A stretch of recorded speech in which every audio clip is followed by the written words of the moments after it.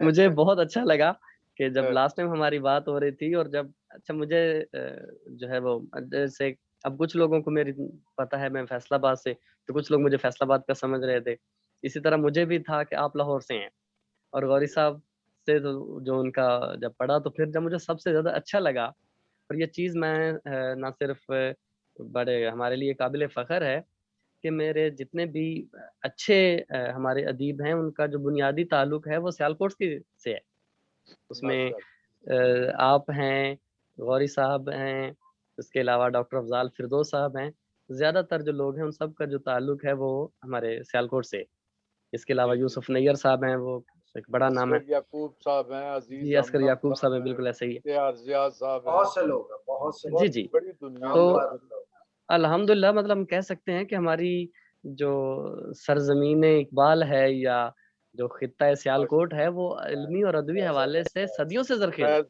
فیض صاحب کی جی سرزمین، اقبال صاحب کی سرزمین، ایسے ہی ہے، پروفیسر وارث میر ہیں، جی جی بڑی بڑی شخصیات ہیں جناب سیالکوٹ سے. تو ٹھیک ہے سر، آپ نے ابھی ہمیں ظاہر ہے ابھی آپ ہمارے ساتھ ہیں، آپ سے باتیں ہوتی رہیں گی. تو غوری صاحب ان کو اگر حرفن مولا کہا جائے تو غلط نہ ہوگا. تو یہ ہمارے پیر و مرشد بھی ہیں. ان کا آپ کو پتہ ہے کہ شاید آپ کو اب موقع ملے گا، فیڈینزا اٹلی کا ایک شہر ہے چھوٹا سا، تو وہاں رہتے ہیں، اور ہر سال یہ ادبی میلہ وہاں پہ لگتا ہے. اور اب اس میلے کو میں نے، میرا خیال ہے میں نے نام دیا ہے بابے غوری کا میلہ. واہ واہ.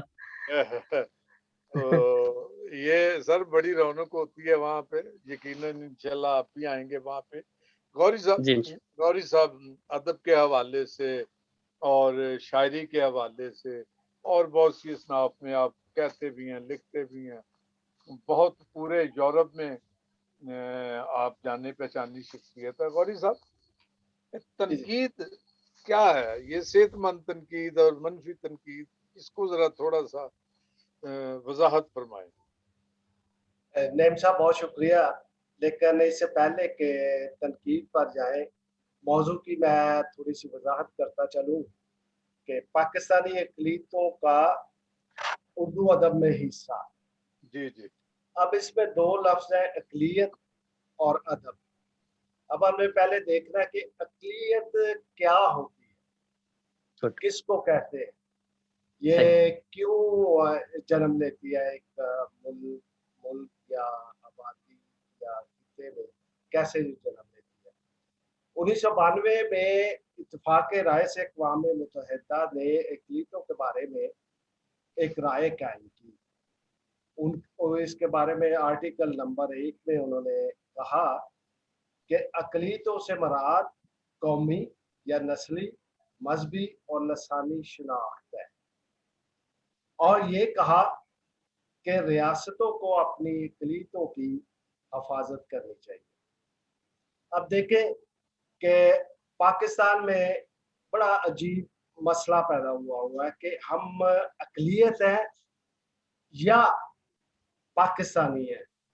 مثلا ہماری زبان ایک، کلچر ایک، لیکن مذہب کے حوالے سے جب بات کی جاتی ہے تو ہم کو اقلیت کہا جاتا ہے.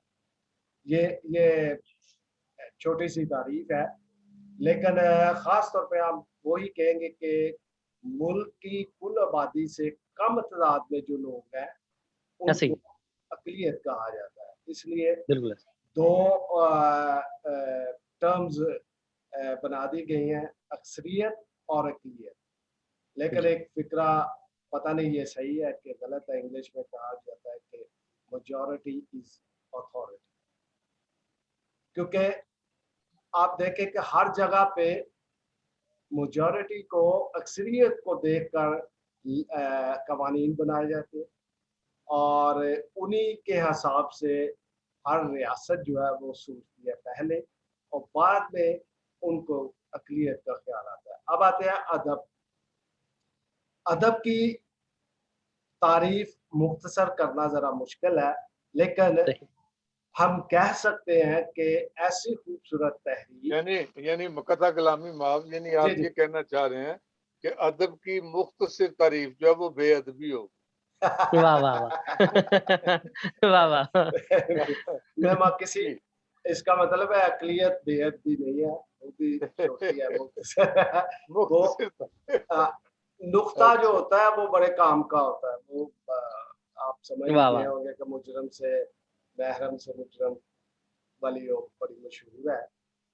لیکن ہم کہہ سکتے ہیں کہ ادب ایک ایسی خوبصورت تحریر ہوتی ہے جو ہمیں متاثر کرتی ہے، لیکن اس کی بنیاد جو ہے وہ الفاظ زبان ہوتی ہے. اس میں جو تشبیہات، محاورات اور اشارے استعارے استعمال کیے جاتے ہیں وہ اس کو ادب بناتے ہیں. مثلا عام گفتگو میں وہ عام گفتگو جو ہم کرتے ہیں وہ قطعی ہوتی ہے، لیکن ادبی گفتگو ادبی فکرہ جو ہے وہ تعداد ہی ہوتا ہے. مثلا آپ گل کو دیکھیں، اس میں کتنے معنی نکلتے ہیں. خوشبو بھی ہوتی ہے، کلر بھی ہوتے ہیں، اس میں رنگ، اور انسان جو ہے وہ ذہنی سکون اور خوشی محسوس کرتا ہے. اب یہ میں زیادہ وقت ورنہ بہت وقت عمران صاحب ہمارے نہیں یہ تو آپ نے ہلکی میں بات ڈال دی، آپ لے چکے ہیں زیادہ وقت. اصل میں یہ جذبات، احساسات اور تجربات کو پیش کرتا ہے جو انسانی، اور کہتے ہیں کہ سماج کا آئینہ دار ہوتا ہے اور ادب سماج کا آئینہ دار ہو سکتا ہے. اس میں رسم و رواج اور علاقے کے واقعات اور حالات کو بیان کیا جاتا ہے، کیونکہ خیال کی سچائی کو سماجی ساخت پر پرکھا جاتا ہے اور خیال سماجی مروزیت کا حصہ ہوتا ہے. اس لیے سماجی اور مروزی مادی حقیقت شاعر اور ادیب اور نقاد و فلسفی پر اثر انداز ہوتی ہے، کیونکہ دنیا میں سماجی اور مروزی صورتحال ہی خیالات کو جنم دیتی ہے. لیکن نعیم صاحب، عمران صاحب معزز کے ساتھ کہتا ہوں کہ پاکستان میں جو سچویشن ہے اس میں جو ادیب ہے وہ لکھتے ہوئے خوف محسوس کرتا ہے. جو لکھنا چاہتا ہے وہ نہیں لکھتا، کیونکہ ہم نے مذہب اور محبت میں کو اپنانے میں ذرا رائٹر جو ہے وہ شاعر اور جو ہے جھجک محسوس کرتا ہے. بالکل صحیح نہیں چاہتا کہ کیونکہ اگر وہ محبت انتخاب کرتا ہے تو سولی اس کا مقدر ہے، اگر وہ مذہب کرتا ہے تو پھر وہ کسی کے تابع رہنا پڑتا ہے. اس پہ نہ وہ ظاہر ہے کہ مذہب پہ نہ تنقید کی جا سکتی ہے، نہ اس کی کسی چیز کو چھیڑا جا سکتا ہے. وہ عقیدہ ہے، وہ ایمان ہے، اس کو اس کے بارے کوئی لفظ نہیں بندہ سوچ سکتا، کوئی کچھ کہہ نہیں سکتا. اس لحاظ سے ہمارا ادیب جو ہے وہ ذرا بکھرا ہوا ہے. اس کی سوچ انسان اور حالات اور محبت اور سماج کے بارے میں ابھی تک واضح نہیں ہے. نہیں، میں یہ بات کرنا چاہ رہا تھا، پھر آپ مجھے بولنے کا نعیم صاحب بے شک موقع نہ دینا. اردو کی کیفیت یہ ہے پاکستان میں بلکہ انڈیا میں بھی کہ یہ بڑے شہروں سے مراجعت کر کے مضافات کی طرف کوچ کر چکی ہے. سب کہنے کا مطلب یہ ہے کہ اردو زبان کا قاری زیادہ نہیں ہے، قاری سے بلکہ سامع زیادہ ہے. اور اردو جو ہے وہ شاعری کی زبان ہے اور شاعری کے لیے غزل ضروری ہے اور غزل سنانے کے لیے مشاعرہ ضروری ہے. اور مشاعرے میں داد حاصل کرنے کے لیے جو ہماری اقلیتیں آج کل کر رہی ہیں اس کے لیے موضوعات پرانے برت رہی ہیں، پرانے صحیح جوڑ رہی ہیں، پرانے موضوعات پرانے خیالات ان پر چل رہی ہے۔ ان میں تھوڑی بہت تبدیلی کی ضرورت ہے، ان میں نئے موضوعات کو آنے کا موقع دینا چاہیے۔ لیکن ہماری اقلیت جو ہے، اقلیتیں جو ہیں، وہ ایک فکرہ شاید میں نے نعیم صاحب سے سنا تھا کہ ستائش باہمی کے چکر میں انجمن ستائش باہمی کے چکر میں پڑے رہتے ہیں اور لابی لابی کھیلنے میں مصروف ہیں۔ لہٰذا جو بالکل نئے آنے والے ہیں، لکھنے والے ہیں، ان کی حوصلہ افزائی بہت کم ہوتی ہے، لہٰذا وہی پرانی لکیر پیٹ رہے ہیں جو وہ کر رہے ہیں، جس کے اوپر وہ چل رہے ہیں۔ اس کے بعد میں آپ کو ایک مثال دیتا ہوں کہ ہمارا ابھی سر معذرت کے ساتھ ابھی کتنا ٹائم آپ لیں گے؟ بس یہ آخری بات میں کہنا چاہتا ہوں، میرا خیال آدھے منٹ میں پوری ہو جائے گی کہ مثلا یورپ کی طرف جو ہم لوگوں نے ہجرت کی، جب انگریز نے چھوڑا اور ہم نے ہجرت کی، تو ہماری ہجرت جو یورپ کی طرف سے ہے وہ مذہبی کم اور معاشی اور اقتصادیت کے حوالے سے زیادہ ہے۔ اس کے سبب آپ دیکھتے ہیں کہ کچھ ادیبوں نے انگریزی کا سہارا لیا اور وہ وہاں پہ مقبول بھی ہوئے، انہوں نے پیسہ بھی کمایا، عزت بھی کمائی اور بہترین زندگی گزارے ہیں۔ ان میں مثلا کچھ مسالے ہیں، محمد عریف ہے، کاملہ شمسی ہے، ٹپسی سزوا ہے، اور مونی حمید ہے، محسن حمید ہے، اور نجم سیٹھ کی بیٹی بھی ہے، ان کا بھی ایک ناول بڑا مشہور ہوا ہے انگلش میں۔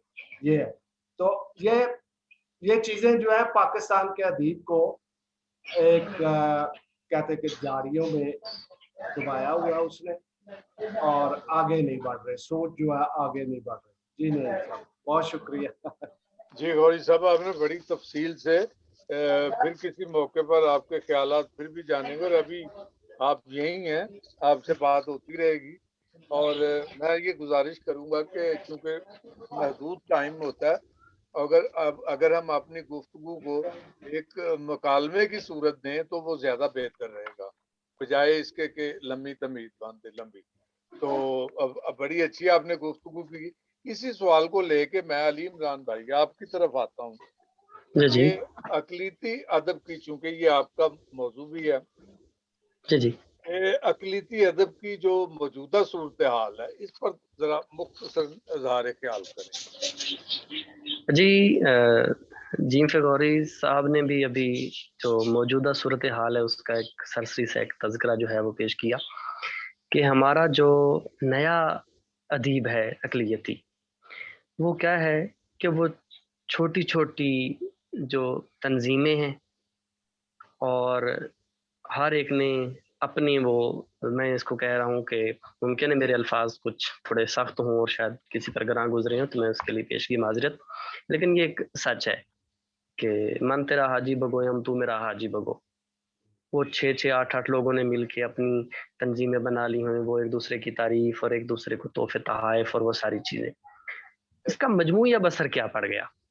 اس کا مجموعی اثر یہ پڑ گیا ہے کہ ہمارا جو نیا کہنے والا ہے، جو نیا لکھنے والا ہے، وہ یہ سمجھ رہا ہے کہ وہ بڑا اچھا تخلیق کار ہے، کیونکہ اس کو داد بھی مل رہی ہے، اس کو جو ہے بڑا سراہا بھی جا رہا ہے ایک تھوڑے سے محدود پیمانے پر، اور وہ اسی کو کل کائنات سمجھ کے بیٹھ گیا۔ آج کا ادیب جو میں سمجھتا ہوں کہ نئے جو ہمارے ہیں، بڑے پڑھے لکھے لوگ ہیں، بڑا اچھا وسیع مطالعہ رکھنے والے لوگ ہیں، دنیا کے جو نئے زاویے اور نئے جو ترجیحات جو بدلتی ہوئی ہیں وہ ان کی آنکھوں کے سامنے ہیں، تو تھوڑا سا ہمیں اس کھول کو اتار کے تھوڑا سا باہر آنے کی ضرورت ہے، کہ جہاں پر آ کے ہمیں اب ادب کو میں سمجھتا ہوں کہ پاکستانی سطح سے اٹھا کر اب عالمی سطح پر جو ہے اس کو پیش کرنے کی ضرورت ہے۔ تو یہ ہمارے اقلیتوں میں سے جو ہے تھوڑا سا مجھے جو ایک قسم کا سمجھ لے کہ شکوہ ہے کہ بجائے چند لوگوں سے سراہے جانے سے بہتر ہے کہ آپ اپنے اس کو تھوڑا وسیع کریں. اس ضمن میں وہ نذیر کیسر صاحب کا وہ ایک بات بیان کروں گا. ان کے سامنے میں نے جب یہی سوال کیا تو انہوں نے بڑی اچھی بات کی وہاں پر کہ میں اپنے اکثر جو دوست ہیں انہیں کہتا ہوں کہ شاعری کے حوالے سے نذیر کیسر کو آپ اپنی منزل یا اپنا رہبر یا اپنا آئیڈیل نہ بنائیں. آپ بڑے شاعر کو جب اپنا آئیڈیل، اپنا منزل اور اپنا رہبر بنا کے چل رہے ہوتے ہیں تو پھر آپ کا سفر جو ہے وہ طویل ہو جاتا ہے. یہ صورت ہے. جی جی لیکن ٹھیک ہے سر. پھر بھی بڑی یہ خوشائند بات ہے کہ ہمارے نئے لکھنے والوں میں سے بہت اچھا اچھا شعر کہہ رہے ہیں.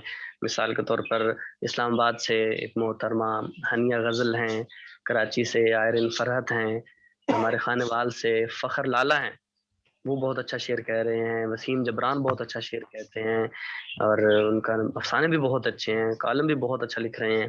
اسی طرح پروفیسر عارف لاوی ہیں، وہ بہت اچھا کہہ رہے ہیں. تو ایک جو ہماری ایک جو ہے، ہاں اس ضمن میں تھوڑا سا ایک اور جو پہلو ہے وہ بھی جو ہے وہ بیان کرتا جاؤں کہ جو ہمارے معاشرے کا ایک المیہ ہے اور جو مجھے صحیح معنوں میں تھوڑی سی اس کے حوالے سے ایک تکلیف بھی ہے کہ شاید ان کو جو اکثریتی ہیں وہاں پر کچھ کہنے کا موقع نہیں دیا جاتا، وہ مواقع فراہم نہیں کیے جاتے. یہی وجہ بھی ہو سکتی ہے کہ وہ جو پھر اپنی جو تنظیم ہے یا اپنا ایک جو مجمع ہے چند دوستوں کا پھر وہاں تک جو ہے وہ محدود ہو گئے. یہ بھی ایک وجہ ہو سکتی. یہ بڑی بڑی نعیم اہم صاحب بات آپ نے کی. میں نعیم آپ صاحب کی طرف ہی آ رہا ہوں سر. تو جو مجھے بھی سوال کرنے کا حق ہے، بول رہے ہیں آپ دونوں. تو میں اب یہی تو آپ بات کے رحم و کرم پہ ہے. نہیں آپ استاد ہیں. میں بڑی خوبصورت بات یہ بڑا نقطہ آپ نے بیان کیا ہے کہ مواقع جو ہیں اقلیتی ادیبوں اور شاعروں کو وہ بہت کم میسر ہیں مین سٹریم میں آنے کے لیے. تو بالکل ایک صحیح. وجہ اس کی یہ بھی ہے کہ وہ پھر اپنے گروپ یا اپنے خول سے باہر نہیں نکل پاتے. چند لوگ جی جی ابھی میں سمجھتا ہوں کہ کچھ تبدیلی آ رہی ہے، خاص طور ہاں پہ جی یورپ میں بھی، باہر کی صحیح. دنیا میں بھی، پاکستان میں بھی. جی غوری صاحب آپ فرمائیں. جی میں کہنا چاہ رہا تھا کہ میں ذرا اس کو سیٹ کر دوں. میں کہنا چاہ رہا تھا کہ علی عمران صاحب نے بڑی تفصیل سے کہا ہے کہ شاعری کے بارے میں بہت کام ہو رہا ہے، لیکن نثر کا معاملہ یوں ہے کہ اردو میں کتب بینی کا اتنا رواج نہ پہلے تھا اور ایسے نہ ہی اب ہے. نہ اب ہے. ایسے ہی جو قاری ہے ان کا جھکاؤ جو ہے وہ مخصوص مشاعروں پہ ہے، ایسے ہی مخصوص موضوعات پر ہے. مشاعرہ سنتے ہیں، واہ واہ کرتے ہیں اور چلے ایسے ہی. جاتے ہیں.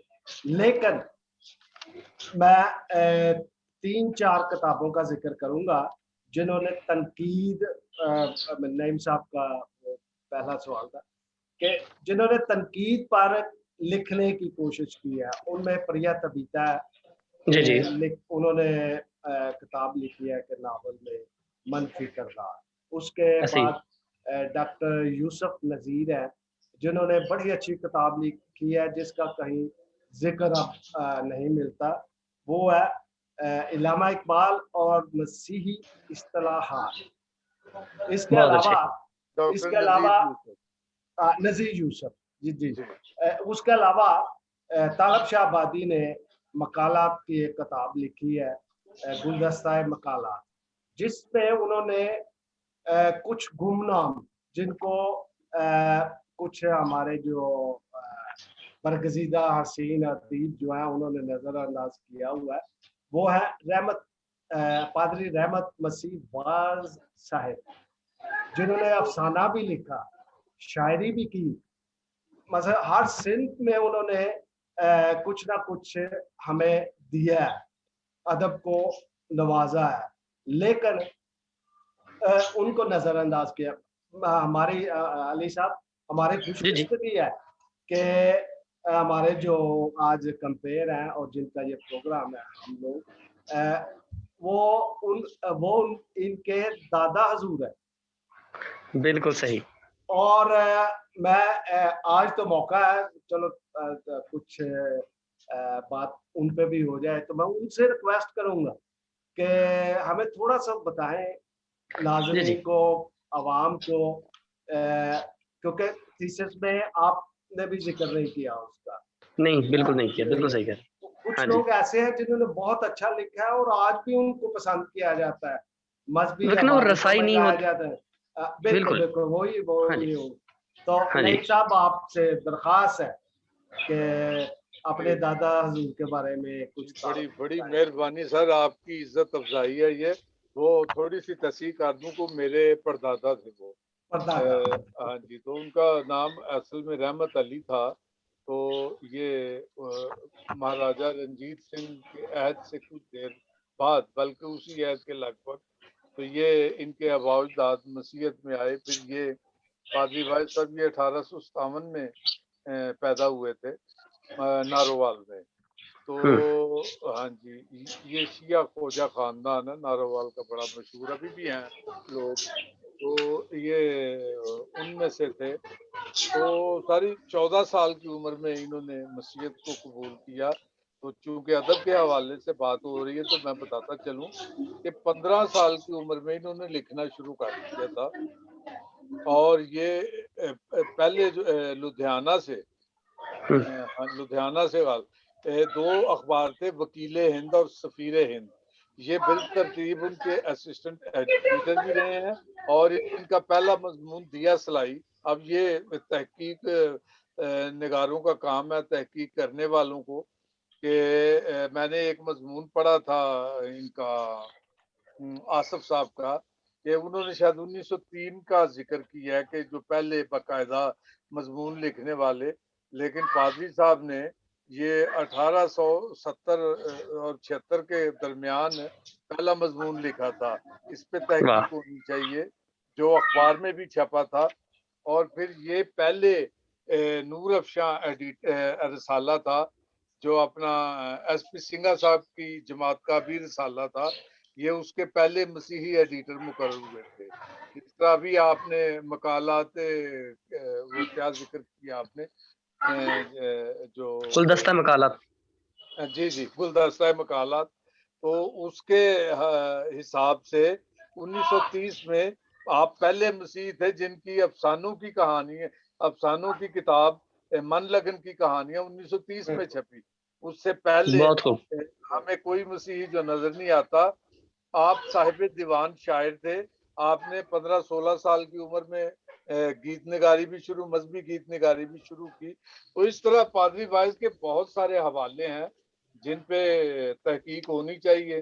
میں نے تھوڑا سا کام شروع کیا ہے, اور آپ جیسے دوستوں کی مدد سے, جیسے آپ نے من لگن کی کہانیوں کے بارے میں آپ نے سر مجھے بتایا تھا, جیم پہ غوری صاحب, آپ میں نہیں جانتا تھا. افسانوں کا مجموعہ, جی افسانوں کا مجموعہ. تو اس طرح بہت سے حوالے ہیں ان کے. اور اس میں سر ان کے جو گیت آج تک 150 سال سے ہماری کلیسیاؤں میں گائے جاتے ہیں, جیسے آ چکا ہوں تیرے در پر, اب دعا کے واسطے, اس طرح دست بستہ چشمے گریاں, التجا کے واسطے. ایک اور گیت ہے ان کا, یاد سب کو پلاتا ہے المسیح, تشنا لبوں کی پیاس بجھاتا ہے. یہ غلام علی صاحب نے بھی گایا ہے, یہ اور بڑے گلوکاروں نے گائے. تو اس طرح ان کے گیت ہیں. آج بھی سیالکوٹ کنونشن کی کتاب میں ان کے 26 گیت ہیں, اور ان کی اپنی جو کتاب تھی راحت دل, وہ سر اس کے تقریباً 22 ایڈیشن جو ہیں ان کی زندگی تک, 1930 میں آخری ایڈیشن جو چھپا. تو جی سر, یہ بڑی آپ کی مہربانی. ہمارا یہ موضوع نہیں تھا, لیکن آپ نے چونکہ سوال کیا تو اس لیے میں نے اس کا جواب دیا. تو نہیں, میں سمجھتا ہوں کہ یہ ہمارا موضوع ہے, اور یہ چیزیں یہی ہمارا موضوع ہے. اور چونکہ مقالہ بھی جا رہا ہے کتابی صورت میں, یونیورسٹی کے اور جو ہوتے ہیں لوازمات وہ کچھ اور طرح کے ہوتے ہیں, کتابوں کو دیکھنا اور کس اور اینگل سے. جب آپ اس کو کتابی صورت میں لے کر جانا چاہتے ہیں تو پھر میں یہ سمجھتا ہوں کہ میرا حوالہ ایک جو مقالہ ہے وہ ایک معتبر حوالہ اسی صورت میں بن پائے گا کہ جب اتنے بڑے بڑے نام جو میری نظروں سے اوجھل تھے یا میری وہ کوتاہی میں کہوں گا کہ مجھ تک جو ہے وہ ان کی رسائی اس طرح ممکن نہ ہو سکی، تو میں اب جو ہے وہ دیکھ رہا ہوں کہ وہ جو تشنگی ایک ہے وہ مجھے اب محسوس ہو رہی ہے. تو اب چونکہ میں کتابی صورت میں لے کے جا رہا ہوں، میں نے یہ ساری چیزیں نوٹ کر لی ہیں، من لگن کی کہانیاں اور جو ہے ان کی وہ راحت دل. دیکھیے 30 دفعہ کسی بھی مطلب دیوان کا چھپ جانا، وہ بھی اس عہد میں جب یہ 1930 مطلب پہلے کی بات ہو رہی ہے. تو ان کو کیسے جو ہے وہ 1870 ہاں جی کی بات. جی 1800. اب کیسے آپ ان سے وہ جو ہے وہ نظریں چرا سکتے ہیں؟ تو میں تو اب جو ہے مزید میری جو ہے وہ کوشش جو ہے ان تک رسائی کی وہ ہوگی، اور انشاءاللہ میں ان کو کھنگال لوں گا. اگر میں سیالکوٹ میں بیٹھ کر اٹلی سے جیم فے غوری صاحب کی کتب، رسائل اور ناول تک میں نے رسائی حاصل کر لی تھی، تو یہ تو میرے سیالکوٹ کے ہیں. تو نروال سیالکوٹ یہ میرا علاقہ ہے. جی بالکل. اچھا، بڑی مہربانی. تو سر آپ کی طرف میں دوبارہ آتا ہوں. علی بھائی، یہ آپ نے جب یہ کام شروع کیا اپنا مقالہ لکھنا اقلیتی ادب کے حوالے میں، تو اس میں یقیناً آپ نے بڑی، جیسے آپ بتا رہے تھے سیالکوٹ سے آپ روزانہ آنا جانا بڑا مشکل ہے. کون کون سی مشکلات اس میں پیش آئیں گے آپ کو؟ اس کے بعد غوری صاحب میں آپ کی طرف آؤں. اصل میں زیادہ ہمارے مہمان خصوصی ہیں، انہوں نے تحقیق بھی کی ہے، تنقید بھی ان پہ زیادہ نہیں. اس میں ہم سب جو ہیں وہ اکٹھے ہی ہیں اس وقت. تو جو ہے آپ بڑی اچھی جو ہے بات کریں، بلکہ میں سمجھتا جب آپ لوگ بات کر رہے ہوتے ہیں تو میرے لیے تحقیقی طور پر نئی چیزیں مل رہی ہوتی ہیں. تو ایک اچھا طالب علم ہونے کے ناطے میں کچھ سیکھ رہا ہوں. اور جو سوال ہے نعیم صاحب کا کہ جی کیا کیا مشکلات، اصل میں جب آپ کسی بھی کام کو شوق سے اور اپنی پوری جو انرجی ہے وہ لگا کے کر رہے ہوتے ہیں، تو پھر جو مشکلات ہوتی ہیں وہ اتنی بڑی مشکلات نہیں رہتی. لیکن چونکہ سفر کرنا، لوگوں سے ملنا، اور وہ بھی کووڈ کے دنوں میں میرے لیے جو سب سے بڑا مسئلہ آیا وہ تھا کووڈ کی اس صورتحال میں کہ جب لوگ آپ سے ملنا نہیں چاہ رہے تھے. لائبریریاں جو تھیں وہ مکمل بند ہو چکی تھیں، یونیورسٹیاں جو ہیں وہ مکمل بند ہو چکی ہیں، کوئی بھی شخص کسی بھی شخص سے ہاتھ ملانے کو تیار نہیں ہے. تو یہ میرے لیے سب سے بڑا ایک عمل تھا. لیکن آپ حیران ہو جائیں گے کہ اس کے باوجود میں نے پاکستان کے کونے کونے کا سفر کیا. میں نے مظفر گڑھ، ملتان، آزاد کشمیر، کوہاٹ، سندھ، اور جو ہے کیا کہتے ہیں کہ فیصل آباد، اس کے علاوہ جو ہے ہمارا لاہور، مسلسل کچھ لوگوں سے ملا. اور یقین جانیے میرا اتنا دل خوش ہو جاتا تھا، اتنا دل بڑا ہو جاتا تھا کہ جب میں اپنے دوستوں اور ادیبوں سے وقت لے کر میں وہاں پر پہنچتا، اور گرمی کے دنوں میں اور کووڈ کے دنوں میں، اس کے باوجود جو ایک اپنائیت کا ایک احساس ہوتا. مجھے بہت زیادہ تعاون، میں یہ سمجھتا ہوں کہ میرا مقالے میں اتنا کام نہیں جتنا کردار میرے دوستوں کا ہے، کہ جن لوگوں نے مجھے اپنا مواد جو ہے وہ فراہم کیا، مجھے اپنی کتابیں دیں. اور سب سے اچھی بات یہ کہ میں جس ادیب کے پاس جاتا تھا وہ نہ صرف اپنی کتب مجھے جو ہے وہ دیتے تھے، بلکہ کچھ اور دوستوں کا ذکر بھی کر دیتے تھے کہ جی فلاں شخص بھی ہیں، فلاں دوست بھی ہیں، ان کو بھی شامل ہونا چاہیے، ان کی کتاب فلاں ہے. تو وہ میں مسلسل جو ہے وہ لکھ لیتا تھا. پھر اس کے بعد میں نے ایک بڑی مزے کی بات آپ کو بتاتا چلوں کہ ایک نئی روایت کی میں نے بنیاد رکھی کہ کہتے ہیں کتاب لے جاتے ہیں لوگ واپس نہیں کرتے.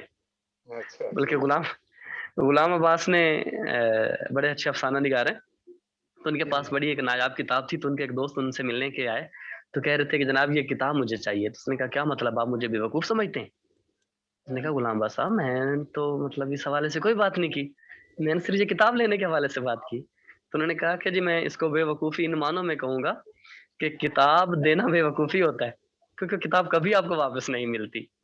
تو جن لوگوں نے مجھے اپنی کتابیں تحفتاً دیں ان کا تو مطلب ہے بڑی محبتیں، لیکن جن لوگوں سے میں نے ادھار کے طور پر کتاب لی تھی، میں اپنا مقالہ ختم کرنے کے بعد ان کے گھر جا کے وہ کتابیں ایز اٹ از ان کو لوٹا کے آیا. یہ الگ بات ہے کہ میرے دل پہ پتھر تھا کہ مجھے ان کی ضرورت پڑ سکتی دوبارہ. ہاں جی، لیکن میں نے انہیں کتابیں واپس کی. جی بہت اچھا. یعنی اقلیتی برادری کا جو آپ کے ساتھ سلوک تھا اس دوران وہ بہت اچھا رہا، قابل تعریف رہا. تو لوگ آپ کو ویلکم کرتے جیسا آپ بتاتے ہیں کہ کووڈ کا بھی. تو غوری صاحب ذرا مختصراً آپ بتائیے کہ ہمارے ہاں تنقید نگاری جو ہے وہ بہت کم ہے، اس کی کیا وجہ ہے؟ اصل میں نعیم صاحب ادب بذات خود نظریہ نہیں ہوتا، بلکہ اس کے اندر کئی نظریے ہوتے ہیں جو نظر بھی آتے ہیں اور پنہا بھی ہوتے ہیں. ہمارے ہاں کچھ عرصہ بحث چلتی رہی ہے، دو نظریوں پر تنقید بھی ہوتی رہی ہے، ان کے بارے تحقیق بھی ہوتی رہی ہے. بہت کچھ چھوٹے ادب کے دبستانوں میں، چھوٹے بڑے ایوانوں میں اس پہ بحث بھی ہوتی رہی ہے. ان میں دو نظریے تھے، ادب برائے ادب اور ادب برائے زندگی، جو اب کسی کلیشے کی صورت بن چکے ہیں.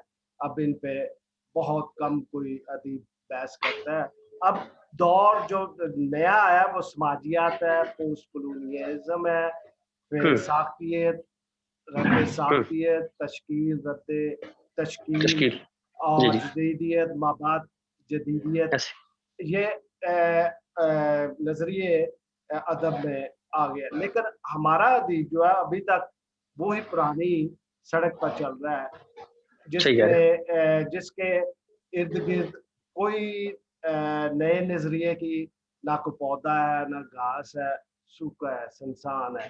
تو ہمارے یہاں تھیورائز ادب کو کرنا پڑے گا، کیونکہ تنقید جو ہوتی ہے وہ نہیں ہوتی، تحقیق نہیں ہوتی، تو ادیب کو ہم جان نہیں سکتے کہ وہ کیا کہہ رہا ہے، کیا کر رہا ہے. اصل میں تنقید نگار جو ہوتا ہے وہی ادیب کو خول سے باہر لاتا ہے کہ اس کی چیز میں یہ برائیاں ہیں، یہ اچھائیاں. یہ کام علی نے کیا ہے، علی عمران نے، کہ بہت سے لوگوں کو اچھائیوں برائیوں سمیت پیش کیا ہے، یعنی کہ تنقید اور تحقیق ساری کی ہے.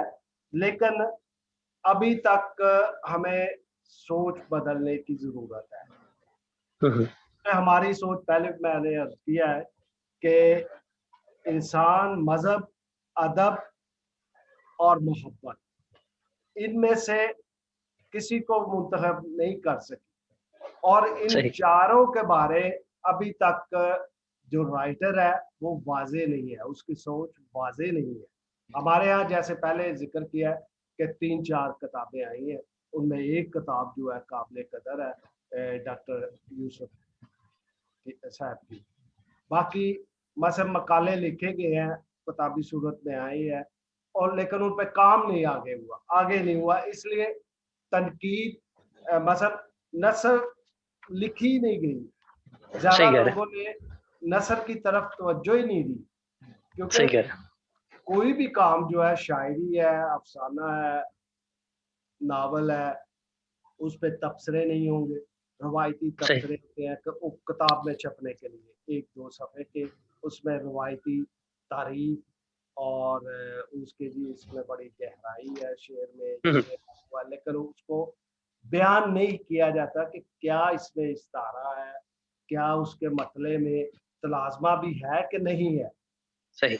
پہلا مصرع کچھ اور کہہ رہا ہے، دوسرا مصرع کچھ اور کہہ رہا ہے، وہ دونوں مصرع ہی نہیں میل کھا رہے.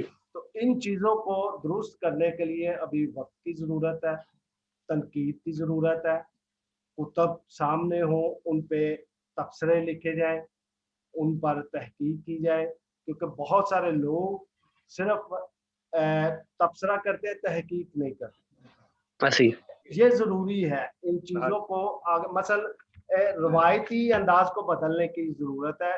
جیسے ایک مکالمہ ہوا تھا سقراط اور اس کے شاگرد فیڈرس کی اس کے ساتھ، کہ وہ جب تعلیم دے رہا تھا اپنے مکتب میں، تو فیڈرس اٹھ کے کھڑا ہو گیا کہ استاد آپ بہت اچھی ہمیں تعلیم دے رہے ہیں، بہت اچھے طریقے سے سمجھا رہے ہیں، ہماری جو روایات ہیں وہ زرعی ہیں، سنہری ہیں، ان کی ہمیں حفاظت کرنی چاہیے. لیکن سقراط نے جواب دیا کہ ساری روایات اور اقدار قابل قدر نہیں ہوتی اور ساری سچی نہیں ہوتی، ان میں کچھ فرسودہ بھی ہوتی ہے، کچھ کی تکمیل کی ضرورت ہوتی ہے اور کچھ میں رد و بدل کی ضرورت ہوتی ہے. یعنی ریولوشنری ہونا ضروری ہے، ری ایکشنری ہونا ضروری نہیں ہے کہ ایک دم اس پہ ری ایکشن کہ یہ وہ سارا کچھ ملیمیٹ کر دیتا ہے. جی جی میں زیادہ وقت نہ لیں گے. نہیں، بعد میں یہ نہ کہا کرے میں زیادہ وقت بہت شکریہ نعیم صاحب. نہیں آپ سے میں بہت کچھ سیکھنے کو ملتا ہے. یہ تو نوک جھوک اور یہ ہنسی مذاق چلتا ہے. تو سر میں ابھی علی عمران صاحب ابھی شروع میں انہوں نے کہا تھا، غوری صاحب نے، ان کا میں حوالہ دیتا ہوں کہ اقلیت اور اکثریت کا ادب یہ تقسیم کر دیا گیا باوجود کچھ، اور آپ نے بھی اس کا تھوڑا اشارہ دیا کہ اپنے اپنے قول میں ہے، شاید اس وجہ سے کہ جو اقلیتیں ہیں ان کو وہاں پہ وہ پلیٹ فارم نہیں ملتے. لیکن ابھی صورتحال چینج ہے. میں اس کی مثال دینا چاہتا ہوں کہ لبنان میں سے ہوئے ہیں بہت بڑے ادیب خلیل جبران، اور جیسا کہ ہم جانتے ہیں کہ وہاں پہ 3 اقوام ہیں، مسیحی ہیں، مسلمان ہیں، شیعہ ہیں. اور یہ بھی شاید بہت کم لوگوں کو علم ہوگا کہ خلیل جبران صاحب جو ہیں وہ مسیحی مذہب سے تعلق رکھتے ہیں، لیکن لبنان سے کبھی یہ آواز نہیں آئی کہ یہ بندہ مسیحی تھا یا اقلیت سے تعلق تھا یا یہ ہمارا لبنانی نہیں ہے. تو خلیل جبران کا حوالہ ہمیشہ اگر بنتا ہے تو لبنان بنتا ہے ایز لبنان. اسی طرح جناب میں یہ ہمارا ایک بڑا اچھا پروگرام لاہور سے چلتا ہے، تو ظفر اقبال صاحب کے ساتھ زیادہ آفتاب اقبال صاحب دنیا جانتی ہے، تو وہ خبردار اس طرح کالم بھی لکھتے ہیں بڑے دانشور. سر انہوں نے ایک پروگرام میں دیکھا، انہوں نے کہا کہ دنیا کا سب سے بڑا ادیب شیکسپیئر ہے. یہ ان کے آفتاب اقبال صاحب کے الفاظ ہیں. یعنی وہ پاکستان میں بیٹھ کے ایک گورے کو جو مسیحی مذہب سے تعلق رکھتا ہے تو اس کے بارے میں وہ کہہ رہے ہیں کہ دنیا کا سب سے بڑا ادیب ہے. یہ جو ہمارے درمیان جو ہمارے ملک میں جو روایات ہیں یہ کیا کبھی ختم ہوں گی عمران صاحب؟ یہ جو تھوڑا پیچیدہ سوال ہے. اور اچھا، جو میرا اپنا ایک نقطہ نگاہ ہے ادیبوں کو دیکھنے کا، ملنے کا، چونکہ میرا یہ موضوع تھا، آپ یقین جانیے ادب کبھی بھی اقلیتی نہیں ہوتا. ادب کا کوئی مذہب نہیں ہوتا، ادب کا کوئی فرقہ نہیں ہوتا، ادب کا کوئی علاقہ نہیں ہوتا. ادب انسان کے لیے ہے، اور انسان جہاں جہاں پر بھی موجود ہے ادب اس کا ترجمہ ہے. اب جب ہم دیکھتے ہیں کہ جیسا کہ لبنان والے وہ خلیل جبران کو دیکھ رہے ہیں کہ وہ ایک اچھا ان کا ادیب ہے، اور ان تمام چیزوں سے ماورا ہو کر کہ اس کا مذہب کیا ہے، یا شیکسپیئر دنیا کا بڑا ادیب ہے، اس میں کوئی شک والی بات نہیں، اس چیز سے ماورا کہ اس کا مذہب کیا ہے. ہمارے ہاں تھوڑی سی ایک جو مولویانہ ایک جو ذہنیت ہے، ایک خاص ایک طبقہ ایسا ہے جس نے یہ بھی آپ کہہ سکتے ہیں کہ اپنی اثر و رسوخ کی بنیاد پر یا کچھ اس طرح کی اس نے دیواریں لا کھڑی کر دی ہیں ہمارے درمیان کہ جہاں پر یہ ایک خط جو ہے وہ کھینچ دیا گیا ہے. اس کی میں ایک مثال دوں گا کہ پچھلے کوئی 10 سال سے نذیر قیصر کو جو ہے وہ ایک ایوارڈ جو ہے اس کے لیے منتخب کیا جانا تھا، لیکن کہیں نہ کہیں یہ چیز ہے کہ نذیر قیصر کے اتنی خدمات اور ان کے شاعری کی اور ان کا قدیم اچھا ایک نام ہے، اس کے باوجود انہیں وہ ایوارڈ کا نہ دیا جانا، جس پر آصف عمران نے باقاعدہ ایک پمفلیٹ بھی شائع کیا ہوا ہے کہ ان کا وہ مقدمہ جو ہے وہ عوام کی عدالت میں پیش کیا ہوا ہے کہ جی ان کو ملنا چاہیے.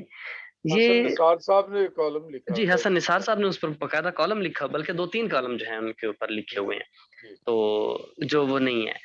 ہاں اب جیسا کہ آپ نے کہا کہ ان دنوں کچھ جو آنے والی ہماری ایک جو نئی نسل ہے جو ان چیزوں سے اب تھوڑا سا اوپر نکل آئی ہے. اب امید ہے انشاءاللہ، اور یہ وقت ہم دیکھیں گے کہ یہ جو دیواریں ہیں یہ گر جائیں گی، اور نعیم وائز اور جیم فیغوری کو یہ نہیں کہ جی وہ مسیحی برادری سے تعلق رکھنے والے ہیں یا کچھ اور ہے، وہ اچھے شاعر ہیں، اچھا کہنے والے ہیں. اور میں نے اپنے مقالے میں پہلے تو جو میرا وائوا لینے والے تھے انہوں نے کہا کہ جی مجھے لگا کہ شاید آپ بھی کسی اقلیت سے تعلق رکھنے والے ہوں گے، کیونکہ اس طرح کے موضوعات وہی لوگ لیتے ہیں، جیسے کہ آپ نے پہلے کہا نا کہ اس سے پہلے کام ہو چکا ہوا.